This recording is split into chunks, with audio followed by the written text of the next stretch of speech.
Who is great in our world? And I don't mean, like, Clay, what a great guy. I mean, who does our society consider great, important? Who really matters? And this is not a rhetorical question. This is something I would love to hear from all of you on. And I'm not asking who do you think is important, who do you think is great? Who does our society center as the greats? Let's get some answers. And for those of you at home, I'm going to try to be better about repeating things so you can hear them. Jessica. Muhammad Ali, the greatest of all time.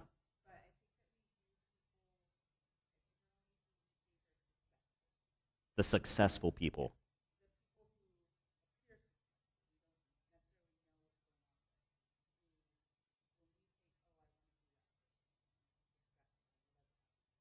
So the folks that maybe in our given field or just in life in general are kind of lifted up as the examples we ought to follow to be successful. Okay, thank you. The wealthy, yeah. Athletes. Taylor Swift. Okay, we're touching on another category here. What category are we touching on? Athletes and Taylor Swift. Celebrity. So those who have fame, those who have influence. Ooh, the notorious. Even the notorious are great. Yeah. Leaders are great. What kind of leaders? All? I'm not saying they are great. I'm saying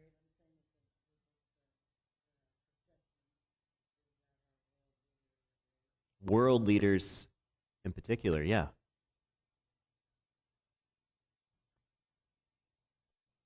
Oh.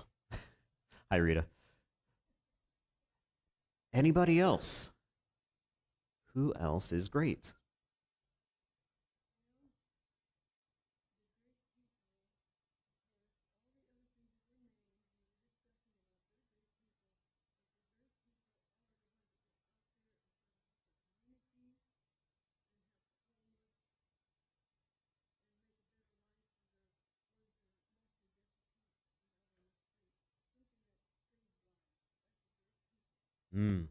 Thank you for that. Yeah, we do get those people who become known for their positive contributions to, our state, our towns, our society. But I think there's often a component with that is, do we know them?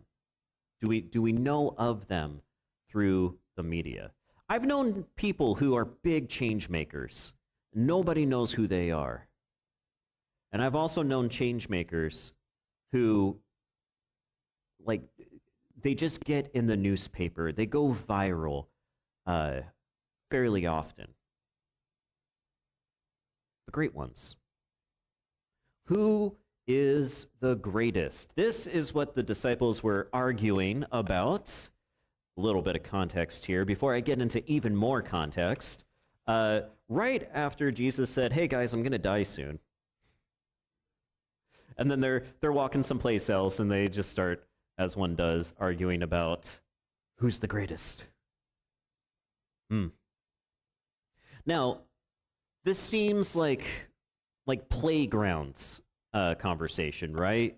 This is the kind of arguments that 10-year-old Giuseppe would have. No, listen, guys, I need to be the one in charge because I was born 3 months earlier than you.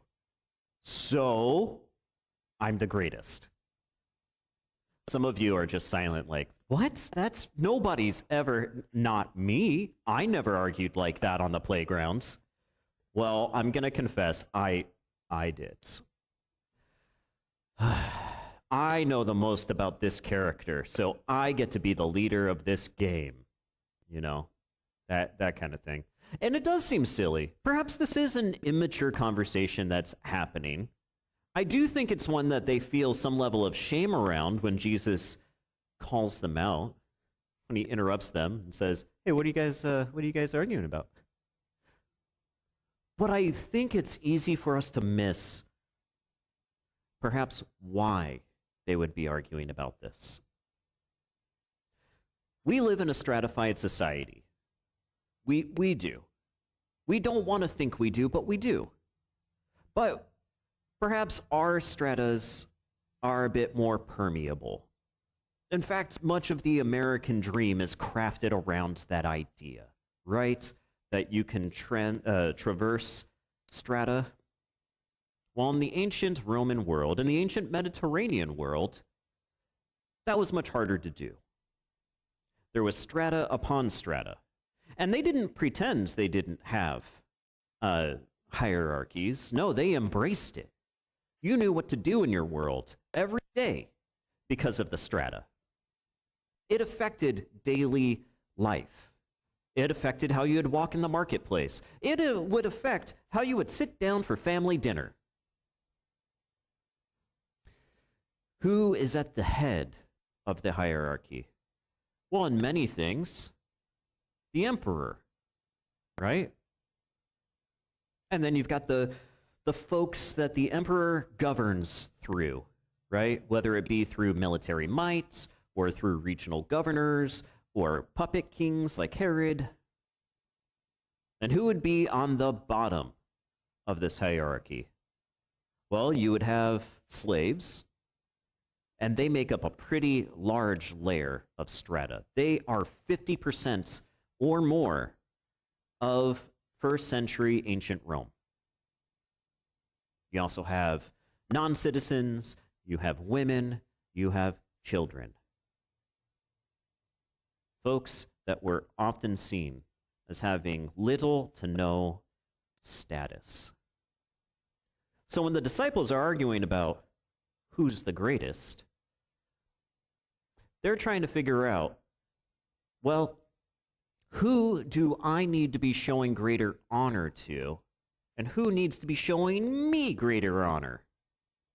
And this would take effect in the early church, sometimes through the dinner table, as we see in 1 Corinthians, and some of Jesus' teachings, where he says, hey, when you're going to sit down for dinner, don't just assume that you should be the one to get the seat of honor, because we all have a seat of honor, right? No, take the lesser seat so that you're not going to be embarrassed when other people say, actually, Larry gets to sit in the seat of honor. You've got to be at the kids' table. Now, I joke about the seat of honor, but I know at least one person here has that prime seat at the dinner table, right? That one that nobody else is allowed to sit at. And that's okay. I'm not going to judge you for it. It's probably, it's probably yours for a reason. I do have my favorite spot on the couch, and I like to think it's not hierarchical. But I do get a little out of sorts if I don't get... See, it's the right positioning so that I can see the TV and so I can work on my laptop. I'm learning to let it go. Now, the word in the Greek for the greatest is the word megas. And this is the word we get our root mega from. Like Mega Man, everybody's favorite video game character, I'm sure. They're arguing about who is the biggest of the big shots amongst them. And there's a flip side to this that I'll touch on later, so that's why I point it out now. However you shake it, whether it makes sense for them to be arguing about this or not, their concern is self-interest. And this is what Jesus calls out. He says, whoever wants to be first must be last and the servant of all. This is something that I'm sure was confounding to them. And I'm sure it was confounding to them because it's still quite confounding to us. And I want to touch on something I don't think this is. I don't think Jesus is telling us his preferred approach to leadership as servant leadership. I'm bringing this up because I've been a part of so many conferences and church leadership training things that have said, well, what is the godly method of leadership? It is servant leadership. Now, this is an approach that I tend to gravitate towards, but the idea of servant leadership is you come alongside your team, you show them that you care about them so that you can all accomplish the goal. What's the goal? Well, it's whatever you all, well, probably whatever you as the leader says that, you all ought to be doing. It's the mission. I'm a servant leader at the call center because I check in on everybody and I make sure that I'm helping everyone. See, this is still a very benevolent, kind approach. I'm helping everyone. I'm coaching everybody to reduce their hold time. This must be what Jesus is talking about. I'm a servant leader, so I'm coming alongside my congregation so that we can all accomplish the mission. Now, I love our mission. I love our vision. But I don't think this is what Jesus is talking about by being the servant of all. I think what Jesus is talking about is discarding status and self-interest that hurts other people. And this is a point I want to drive home, and I really want to try to get this right, because in the verses ahead, going on into the next chapter, midway through chapter 10, so this is several days in our narrative, Jesus repeats this statement, or versions of this statement, 2 more times. So Mark is really wanting us to get this point across. He really wants us to grasp this. And how does Jesus illustrate this point the first time? He takes a child. We don't know where this child came from, but he takes this child, puts them in the center. Maybe it was, disciples, take your kid to work month, because they're walking on and on. And he says, welcome this child, welcome children, like you're welcoming me and the one who sent me,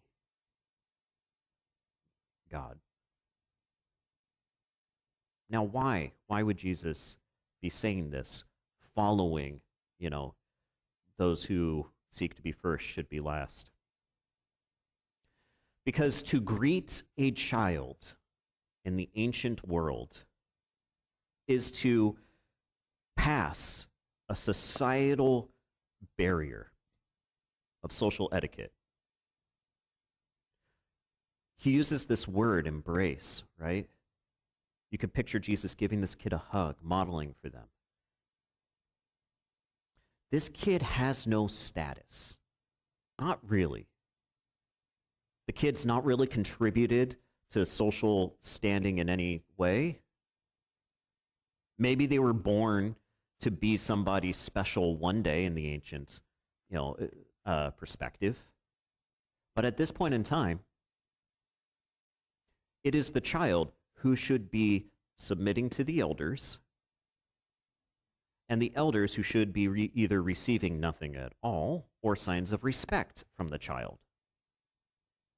And Jesus instead tells them, welcome this child like you're welcoming me.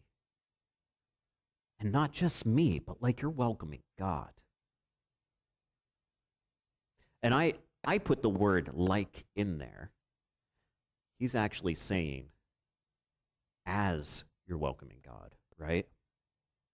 As far as Jesus is concerned here, when you discard this status, you take the honor that you're owed and put it aside to instead embrace this person with no status as you would God. That's what greatness looks like in the world God desires. In the Gospels, God is on the side of the marginalized, the pushed aside, the vulnerable. And that includes children. And it's easy for us to miss because in our society, we often tenderly revere children, right?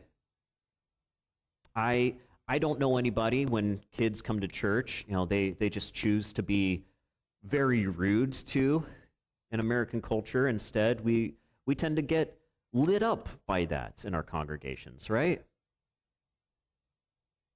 But I still think there's aspects of this that comes in for us. And that may be a sermon for another day. The disciples, like the rest of society, are adults who've been well steeped in the ways of empire, and they are jaded. When they imagine the world that God desires, they still seek to build an empire governance structure around it.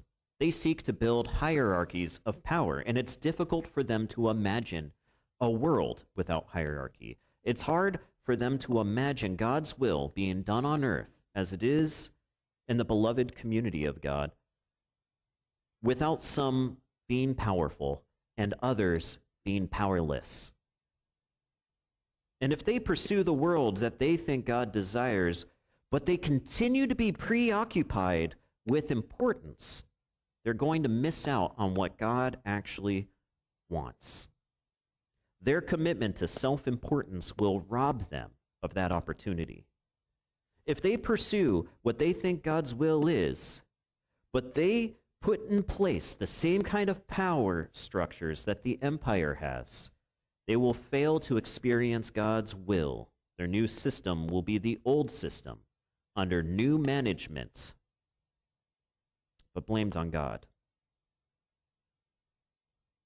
But this is the part that gets me excited. If by some miracle the disciples join others who are unconcerned with self-importance and pursue a world where everyone is on the same footing, where there are no big shots, then they will experience God's will on earth as it is in heaven. They will experience the beloved community. What does that look like? Well, this is when Jesus goes on through a kind of difficult passage with extreme language and warns the disciples not to cause the little ones to stumble. Now, on the face of it, it sounds like he's just talking about kids here, but the word he's using is the opposite of megas. So he's talking about the opposite of the big shots. He's talking about the small shots in their society. These would be the folks who are not centered, but rather pushed out to the margins. Do not cause these ones to stumble. Don't trip them up. He goes on to use the language of, if your eye causes you to stumble, remove it. If your hand causes you to stumble, remove it. And this is extreme. This is radical language. I think it's intentionally hyperbolic. But I think the point is, ultimately, it is better for us to go through life with a disadvantage rather than to cling to advantage that hurts other people. And I wish we believed this in American Christianity. I wish we believed in this over the Christian supremacy that creeps in far too easily. What does it look like to be great in the beloved community? Well, it looks like a community that doesn't seek to exploit others and is willing to sacrifice together for mutual well-being.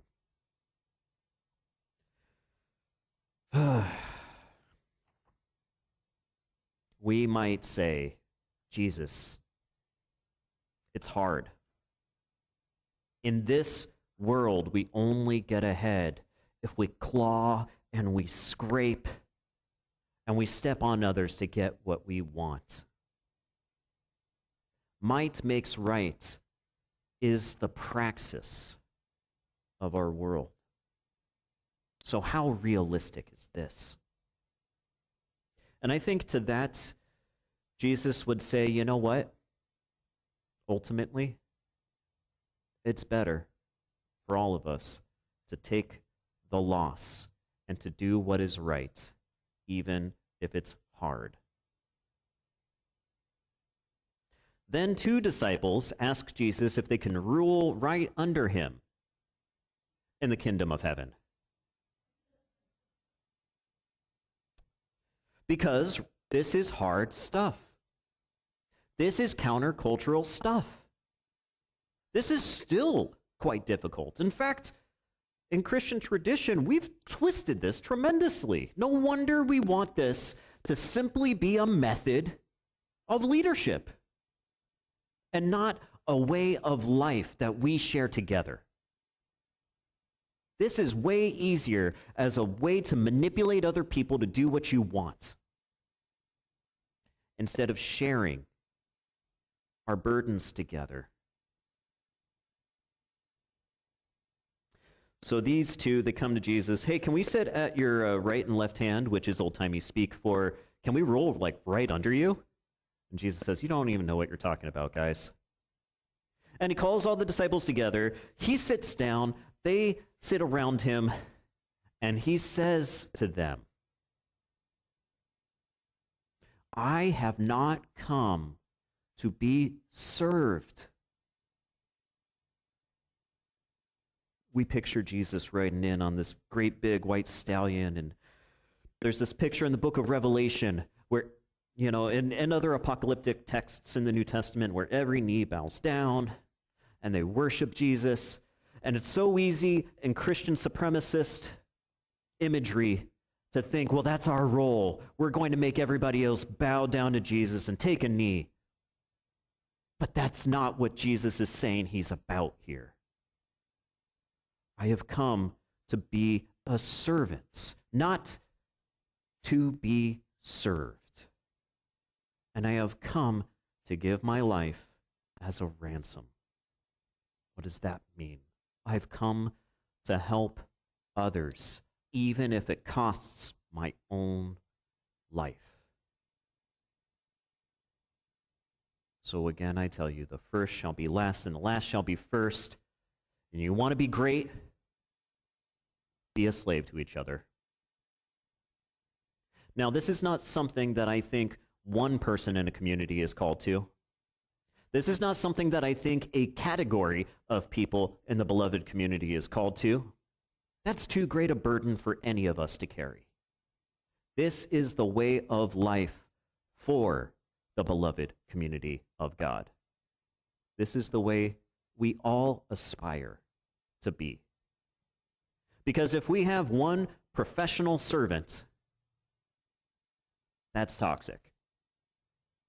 If we have half a church of folks who are willing to look after each other's burdens, you know, they're the ones who are going to take care of, you know, meals when someone's sick, and everybody else is just like, that's Penelope. Good old Penelope. Always takes care of us when we need a meal train. That's too much of a burden. This is a way of life for everybody. And I think it's something we aspire to. And some days we get right, and some days we stumble and we fall. And to that, when we get tripped up, when we cause other people to get tripped up, I think that right there is when we recognize our own need to be helped back up and try again. I don't think any of us in this life are going to be able to boast about being the servants of all. I've achieved it. I'm the best at servanthood. I've won at humility. And I also want to make sure that we know this is a community priority, because far too often in our world, those who are marginalized by the rest of society get marginalized in the church too. And we cannot expect them to carry the burdens for all of us and always correct us and teach us how we ought to be, to treat them with love and kindness. This is why we seek to come alongside each other and forsake advantage for the well-being of all. Because when they're hurting, I think we ought to be carrying that with them. And I also don't think we allow ourselves to learn from folks that we think we're better than. We were talking about the Syrophoenician woman last week, and she corrected Jesus, and Jesus took the correction, right? This is the kind of stuff I think we're talking about. All right, I've gone off script quite a bit. I think I preached 2, maybe 3 sermons in this one.